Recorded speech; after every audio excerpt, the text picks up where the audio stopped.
que c'était un conflit, que ça faisait des années qu'il était en cours. Je sais juste que c'est quelque chose de très complexe. C'est un conflit assez complexe. Ça m'évoque un conflit territorial.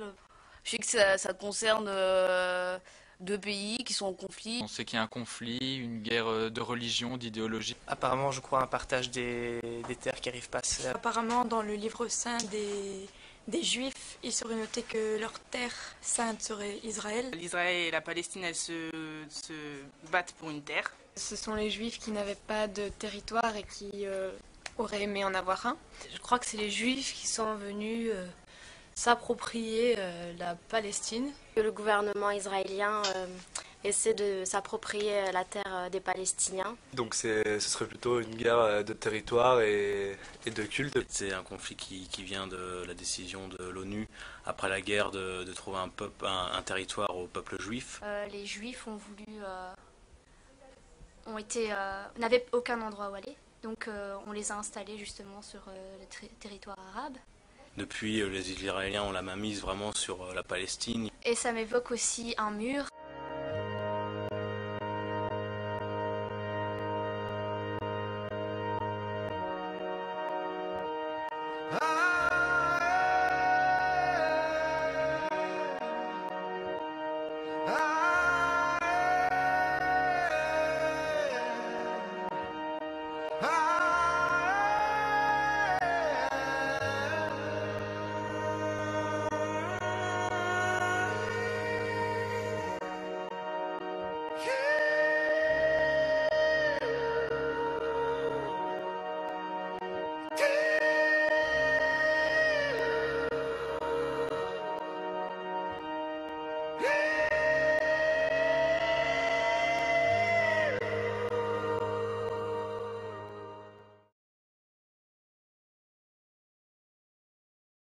Non, pas du tout. Non, je n'ai jamais entendu parler. Alors là, non, jamais. Aucune idée de ce que c'est, ni ça, dans quel but, qui attaque qui, si c'est une attaque. Non, je connais pas du tout cette opération. Non, ça pas du tout. Pas du tout. Absolument pas. Pas du tout. Non, pas du tout. Ça me dit pas grand-chose. Pas du tout, franchement. Non, pas du tout. J'ai déjà entendu, mais j'en sais pas plus. J'en ai vaguement entendu parler, mais franchement, je sais pas en quoi ça consiste.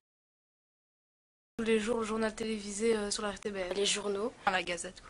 Sinon, je me renseigne sur Internet. Enfin, bien sûr, TF1. Je lis le journal tous les jours. Ce que les médias occidentaux ils me donnent, donc c'est TF1, M6. C'est surtout sur Internet. Le JT, c'est principalement Internet, ma source d'infos. France 2, France 3. TF1 ou France 2 ou des fois la 1 ou RTL TVI. Les journaux en ligne. Je regarde le journal parler. Quand je vois des enfants en première ligne, avec derrière eux des Palestiniens armés et devant eux des Israéliens armés, et que je vois des enfants au milieu avec les pierres, je dis, qui sont les parents de ces enfants qui ont 9-10 ans pour qu'ils les laissent sortir?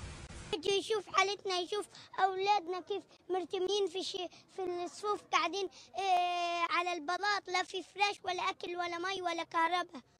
هذه حياة هذا حصار هذا أكبر حصار هذا أعظم حصار لإسرائيل.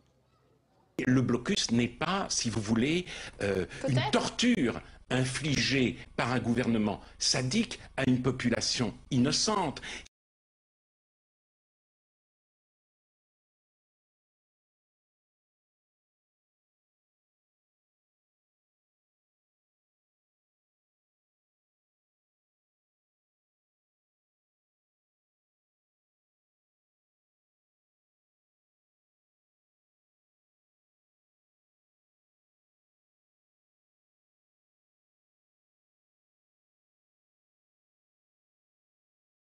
Ce Palestinien vient d'être arrêté par des soldats israéliens. Il a les mains attachées dans le dos et les yeux bandés.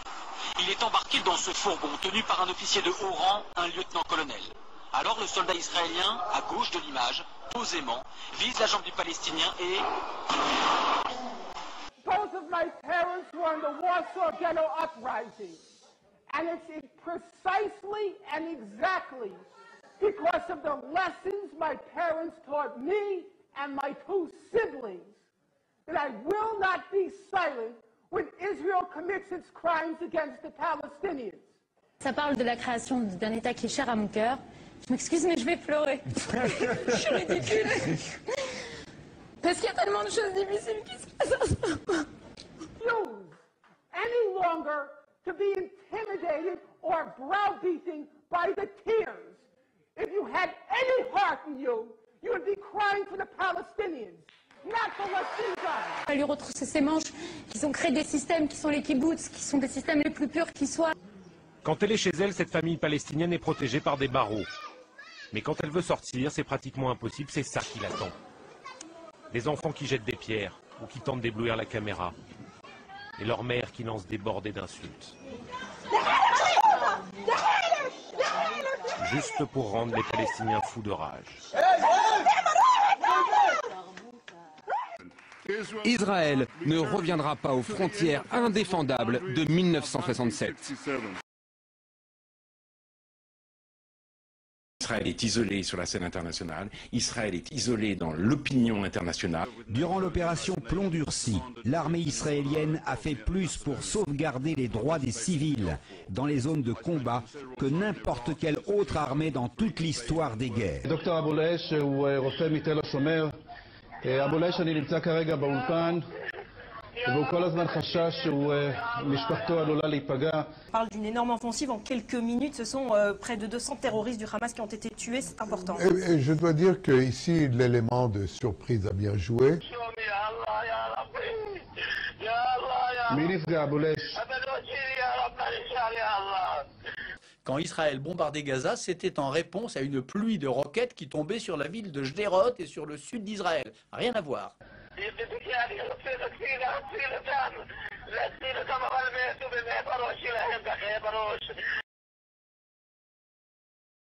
صراحة أنا إلي 6 شهور في بلجيكا، قدرت إني أشوف الفرق كيف حياتي هون كشاب وكيف حياتي هناك، بس بكتر الصعوبات اللي فيها ما بتحمل إنه ما في حياة.